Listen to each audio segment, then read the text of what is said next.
Two people face the same market drop. One panics, sells, and locks in the loss. The other stays calm, follows a rule, and keeps their position. Years later, one is still recovering. The other is far ahead. The difference is not intelligence. It is what they do when fear shows up. This video shows the exact rules some people follow to stay calm and end up ahead while others panic and fall behind. This is RINH Wealth. Most people think money success comes from picking the right investment. But most people don't lose because they picked the wrong thing. They lose because they react the wrong way when things go wrong. Fear shows up. Prices drop. Uncertainty increases. And in that moment, people make decisions that feel safe, but create worse outcomes.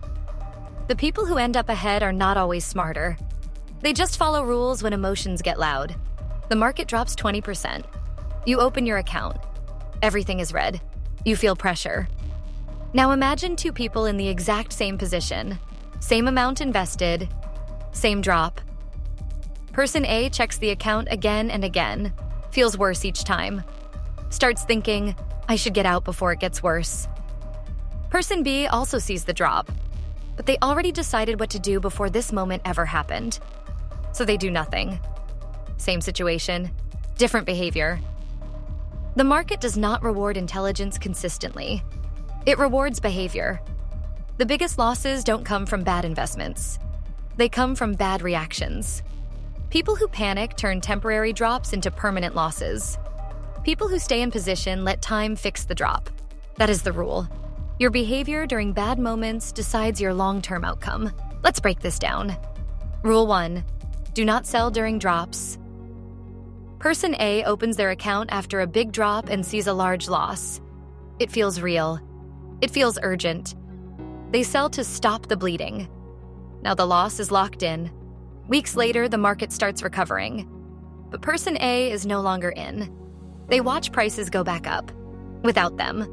Person B sees the same drop, feels the same fear, but follows one rule. Do not sell during drops. They stay in position. When the market recovers, their portfolio recovers too. Same drop, different outcome. Rule 2. Stay invested long enough. Person A keeps moving in and out of the market. They sell when scared, buy when things feel safe again. But safe usually means prices are already higher, so they keep buying high and selling low. Now imagine this over a few years.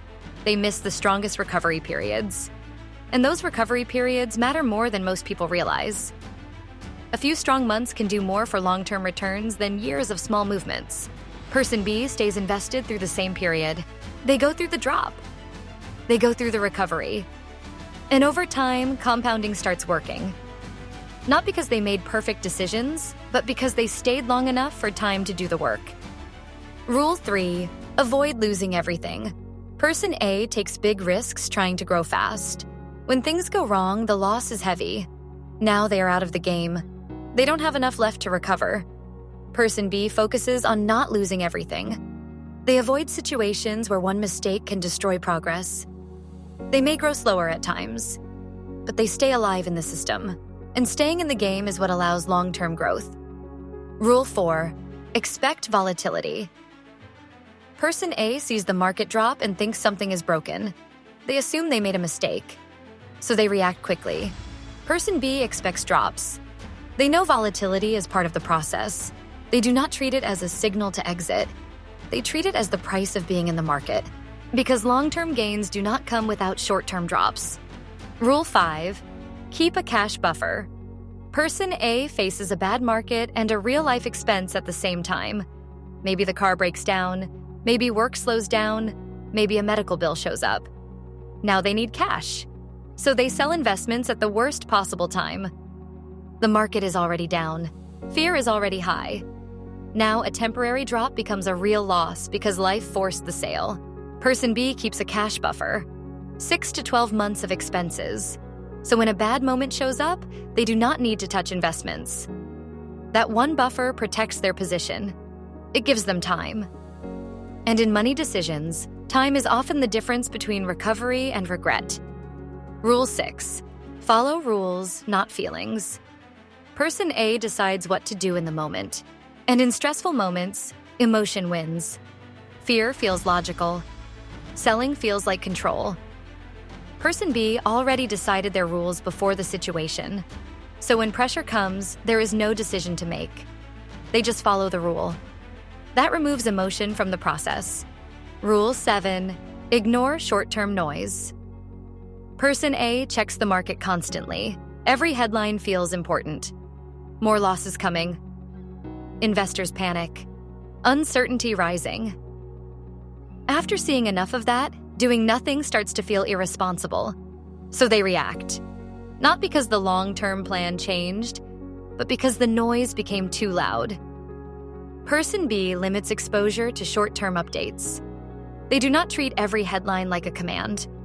They understand that daily noise is built to trigger emotion, not improve decisions. Less noise creates less pressure. Less pressure creates fewer mistakes. And over time, that matters more than always feeling informed. Rule 8. Know what is enough. Person A keeps chasing higher returns. Even after doing well, they want more. So they take bigger risks. Eventually, one bad move wipes out progress. Person B defines what enough means. They stop taking unnecessary risks once they reach it. They focus on protecting what they built. And that keeps them ahead. Rule 9. Do not compare.